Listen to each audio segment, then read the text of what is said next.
Seika is an overpowered, ugly, disgusting brat who doesn't know shit about women. In the previous life, Seika gets assassinated by the court, who fears his overwhelming strength. On his last breath, Seika casts a spell to get reincarnated into another world without Truck-Kun's help and succeeds. On a starry night, countless ogres are wreaking havoc in an ancient city as no one dares stand in their way. Amidst all this, a massive dragon appears in the sky with a guy riding it. Regarded as the strongest exorcist, he believed that as long as he possessed power, nothing could be taken from him and he would be happy. He then releases his talisman that appears in front of these ogres and obliterates them, including some part of the city as well. He even saves a pathetic loser from getting devoured, but instead of getting appreciated for it, he gets assassinated by the court, who is scared of his overwhelming powers. The court had brainwashed his students to commit this heinous act, but he still doesn't blame them. At this point, he had realized that being the strongest has its own cons, and cast a spell that would allow him to reincarnate. But this time around, he vows to not repeat the same mistakes. Suddenly, he awakes in another world where he is sitting in the middle of a magic circle, and his father is appraising his magic power. It turns out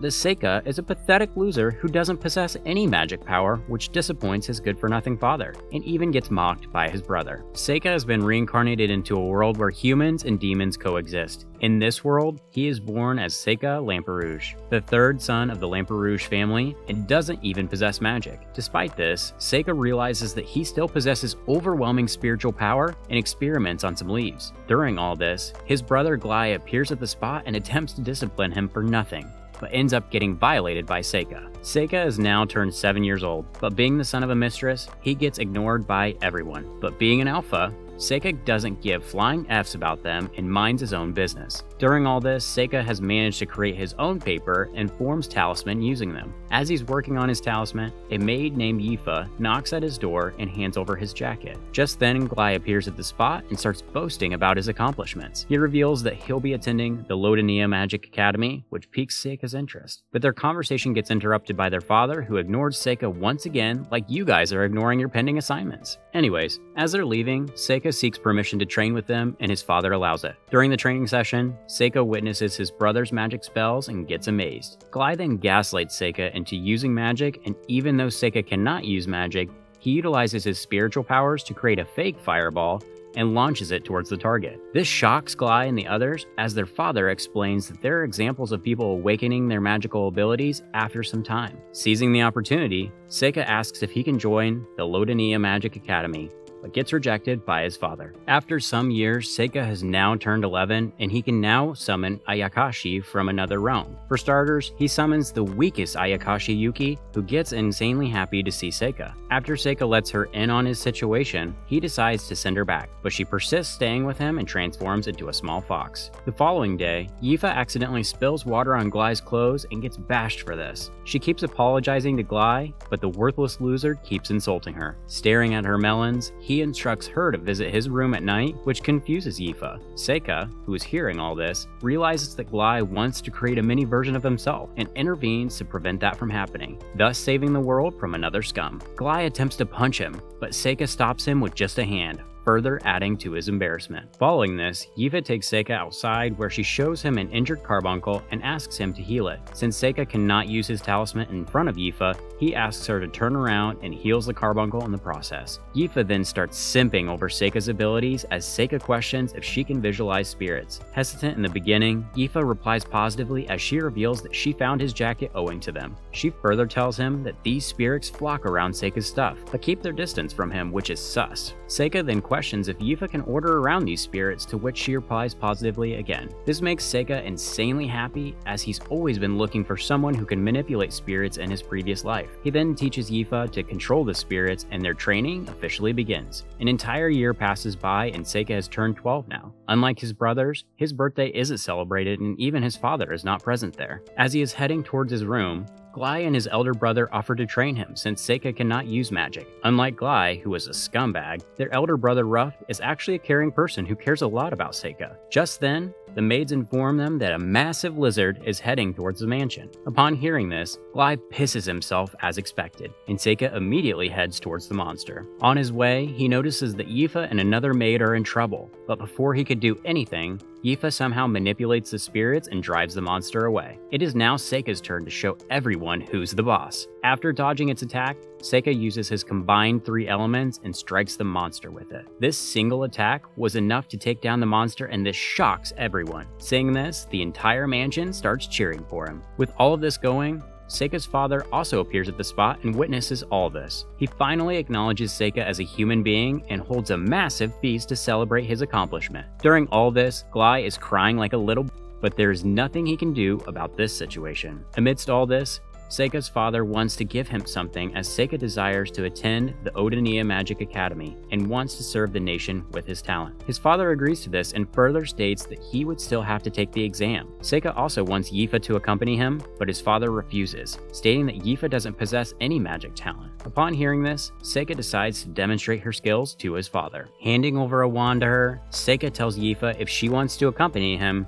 she has to create the biggest fireball and shoot it outside the window. Being the simp she is, Yifa manipulates the spirits and creates a massive fireball that shocks all of them. Seeing this, his father agrees to Seika's desires, which makes them insanely happy. Glai, however, is pissed off as he protests against this. According to him, he was supposed to attend the Magic Academy and Seika attended as well. Then they'll be violating the family's tradition. In response, his father pulls an Uno reverse and tells him that he'll be joining the army instead of Seika. Glai attempts to protest further, but his father mocks him for not working on himself all these years and hanging around with some pathetic losers. With no other option left, Glai challenges Seika to a duel on the condition that if Seika loses this duel, he'll have to leave the house. Seika obviously agrees to his conditions, and the duel is set to take place the following day. After all this, as Seika is resting in his room, Yuki questions if he's going to kill Glai, to which he replies negatively. Just then, someone knocks on his door, and as Seika opens it, he finds Ruft standing outside. The guy enters the room without permission and wishes him a happy birthday. He then hands over a gift, which is a useless glass pen, and also encourages him to study hard, unlike y'all couch potatoes glued to this bed instead of being productive. He also asks him to go easy on Glai, to which Seika agrees. As Ruft leaves the room, a gust of wind smashes open the window, and it turns out Glai is behind it. Being an impatient brat, he challenges Seika to a duel without all those rules and regulations. He deems Seika lucky for all this and strikes him with Flame Knot. However, his magic is just as useless as Sanji on an island of only men. Seika forges a barrier around him and then uses his talisman to paralyze Glai. He forces him to submit as Glai loses consciousness in the process. Keeping his promise with Ruft, Seika has to keep him alive as he carries him inside. He then laughs on his statement regarding all this being just luck. But he doesn't know that Seika has been watching Bleach and already had planned this 6 months ahead. 6 months back, Seika had summoned another Ayakashi named Banzai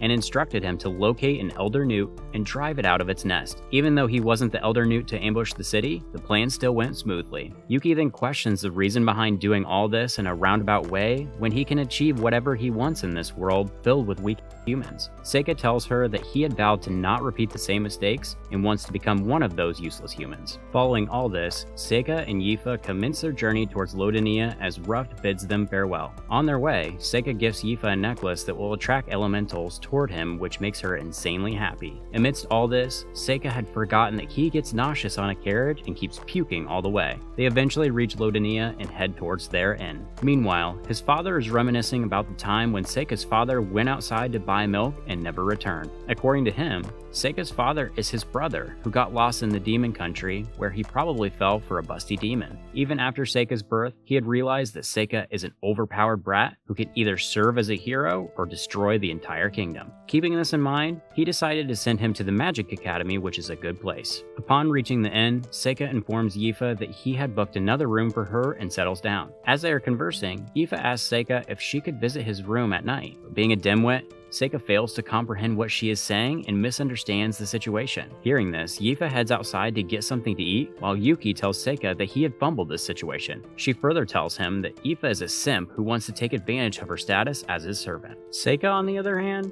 is your average protagonist who doesn't know shit about women and dismisses the topic. The following day, Seika and Yifa head towards the Magic Academy where the entrance exam is supposed to take place. As soon as they enter the academy, a woman asks all of them to form a line and introduce themselves. Seika introduces himself as Seika Lamperouge, which shocks them, and they aspire to become his friends. Yifa also introduces herself as a commoner, as they are asked to place their hands on a magic orb that will appraise their magic aptitude. Yifa places her hand on the orb, and it turns out she has an affinity for wind and fire magic. However, when Seika places his hand over it, the orb doesn't glow, which shocks everyone. Seika then reveals that he doesn't possess any magic power, and the students' behavior towards him changes immediately. As they are bashing him for cheating his way into the academy, another girl appears at the spot and breaks through the line to get her magic assessed. It is revealed that this brat possesses affinity to all 4 magic types and is insanely strong. As she is heading back, Seika expresses his gratitude for diverting everyone's attention, but gets mocked by the girl as well.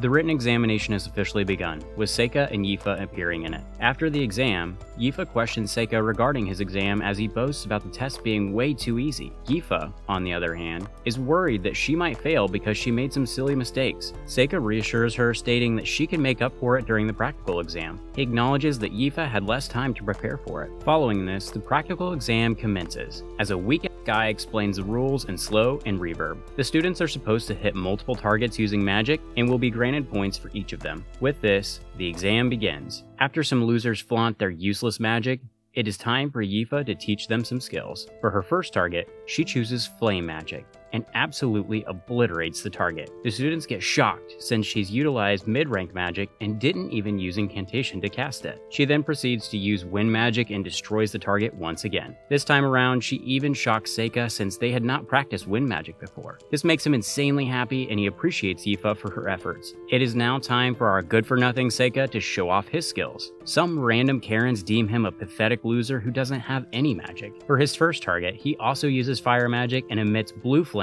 which shocks everyone. He then proceeds to destroy the stone target using some chemistry, but you guys wouldn't know that. My man didn't even bother memorizing the spell names and just sprouts some random nonsense. He proceeds to obliterate the ice target as well and takes his leave like a Chad. With this, the exams are over as the teachers gossip about this year's applicants. Seika, Yifa, and Amayu were the stars of the show. One of them even postulates that Amayu might be the legendary hero. The following day, Seika and Yifa visit the academy to visualize the results. Yifa is scared that she might fail and urges Seika to not abandon her. In response to this, Seika reassures her and proceeds to find his name on the list. It turns out, he is ranked 3rd in the examination, which makes sense since he got a perfect score on the written exam. However, he gets shocked to see Yifa ranked 2nd on the list, but congratulates her anyways. Following this, they receive confirmation letters from the academy and are invited to attend the welcome ceremony. Later on, as Seika and Yifa are heading towards the academy, Yifa questions Seika regarding her skirt being too short. Staring at her thick thighs like a degenerate, Seika also deems them short. My man Seika is a man of culture indeed. Heading towards the school, they come across a magic circle surrounded by dark elementals, and Seika decides to leave it alone. He still leaves a Shigakami behind and proceeds towards the academy where the flat-chested girl is delivering a speech. During her speech, some demons ambush the academy as Seika immediately realizes that they are searching for something. He also realizes that the teachers are pretty much useless, just like my conversation skills with women. Amayu had to interfere in the battle and save their sorry. Seeing this, Seika notices that the monsters are pretty slow and wonders if they are a diversion. He then manages to locate the caster and rushes towards him. It turns out that the caster is a hideous demon, and Seika greets him with a lame poem. The ugly demon deems Seika as mid and mocks him for challenging him. The demon then summons some other demons and instructs them to ambush Seika, who immediately gets rid of them and even keeps one for research purposes. This piques the demon's interest and he decides to face Seika himself. He introduces himself as Gal Gadius, a metal demon who can command flame and earth. Seika attempts to pull an Eren Jaeger on him, but much to his surprise, the demon can visualize his talisman. The demon then counterattacks by hurling a blade towards him, but Seika dodges it smoothly. The demon, however, has a trick up his sleeve as he teleports the blade and manages to surprise Seika. Seizing the opportunity, the demon even cuts off Seika's arm, making him a Shanks lookalike. Seika then questions the demon regarding his objective, as the demon reveals that he wants to get rid of the hero, Amayu. The demon then continues attacking Seika and eventually slices off his head. The demon believes that he had gotten rid of Seika, but much to his surprise, the annoying brat is still alive. Seika recites another lame poem and reveals that he killed off his master who wrote it. The demon kills him off once again, but Seika reincarnates immediately. Now, it's time for Seika to showcase his abilities as he drowns the demon in water and electrocutes him with his Ayakashi. He even mocks the demon for not paying attention in school, just like you guys are doing. But the demon is still confident in his abilities. He believes that Seika must be out of his talisman, but man is he wrong. My guy Seika had created over 1,000 of these talismans over the past 10 years. To end things, Seika then summons his servant dragon Mizuchi, who ends up devouring the demon, who cannot comprehend how Seika is this damn strong. Now that the demon is gone, Seika attempts to call back Mizuchi, but the stupid dragon wants to flee owing to Seika's low spiritual energy. He still manages to capture Mizuchi back and decides to not summon him for a while. After all this, Seika heads back to the academy, where Amayu has already slayed all the lesser demons. At this point, Seika decides to make Amayu the strongest, even if he has to kill the demon lord himself. Exactly a month has passed by since that incident, and things have calmed down a bit. Seika wants to lead his life peacefully, and for that purpose, he wants to befriend Amayu. In an attempt to get close to her, Seika greets her, but gets ignored, just like you're ignoring that New Year's resolution. At this point, Seika doesn't even know how to make friends because he was a pathetic loner in his previous life. On their way to class, Seika notices a clay jar floating over them and teleports alongside Yifa. Their dumb teacher apologizes for this mishap, and after making sure that they are fine, he leaves. Seika and Yifa also head towards their class, where the professor informs them about the founding anniversary ritual, in which the top 2 students are chosen to deliver the student roster to a temple in the Rodnia Forest. Being the top students, Amayu and Yifa are chosen for this ritual, but Seika forbids Yifa from participating and forces her to withdraw. This allows Seika to accompany Amayu in this ritual. He even calls Yifa an ugly servant who shouldn't be allowed to carry such important rituals. I don't even know if he was joking. Following this, Yifa questions Seika if he's into flat-chested girls, to which he replies negatively. He tells her that he just wants to befriend her and save her from the toxic environment. Yifa then questions the reason behind befriending her, as Seika reveals that she is strong. Hearing this, Yifa asserts that she can also become strong since the spirits are starting to follow her. She can even crush his skull with her thick thighs, but Seika still wants Amayu. The following day, Amayu and Seika are handed over the scroll as they enter the forest. On their way, Amayu questions him regarding his relationship with Yifa, wondering if he has already created a mini version of himself. Seika attempts to clear the misunderstanding, but Amayu does not believe him. Just then, she feels a throbbing headache as Seika notices a mysterious magic circle similar to the one he saw earlier. Suddenly, both of them get teleported to a dungeon where some ugly lizards ambush them, but Seika and Amayu get rid of them rather smoothly. Seika even utilizes some weird spells, and upon being questioned about them, he makes some lame excuses. With this, they proceed to locate the exit, but Amayu is not optimistic about finding it, since dungeons have a low survival rate. To impress her, Seika lights up the dungeon using magic and also releases some talisman to locate the exit using his Ayakashi. Just then, Amayu notices some massive ogres approaching them and attacks them immediately. She gets a bit careless after defeating one of them and gets punished for it. The ogre smashes her into a wall and she loses consciousness. With no other option left, Seika obliterates all of them and even releases his servant Centipede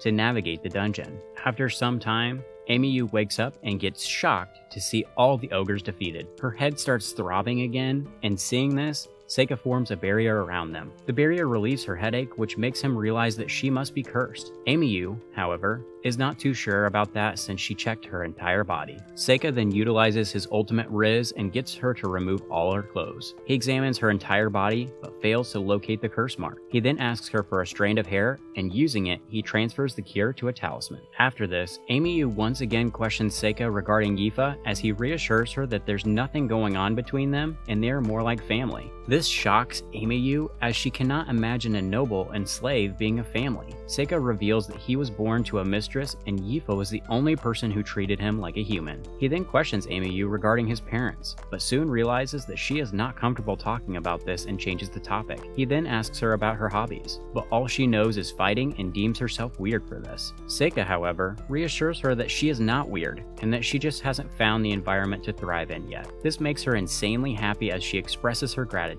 With this, they continue exploring the dungeon and eventually reach the boss room. Amayu suggests not engaging the boss, but Seika is confident that both of them can defeat it. Both of them then ambush the boss and manage to defeat it rather easily. This makes Amayu overjoyed as she hugs Seika immediately. At this point, Seika has utilized his lifetime supply of Riz. Even though Seika had already located the exit, he still wanted to continue to get Amiyu some experience and get close to her. After defeating the boss, they explore the dungeon further and come across a mithril sword and a ring. Amiyu keeps the sword to herself, while Seika keeps the ring. Following this, they exit the dungeon and inform the school about this. Seika then visits Professor Cordell to return something he never borrowed. He then questions the professor regarding his ritual, which makes him realize that Seika had figured out everything. The professor then reveals his true form, and it turns out that he is a human spy working for the demons. His mission is to kill the hero, and for that purpose, he created a light magic spell to cast a curse on her. Seika deems him a genius for this, but he is still infuriated. He first transfers the curse upon himself,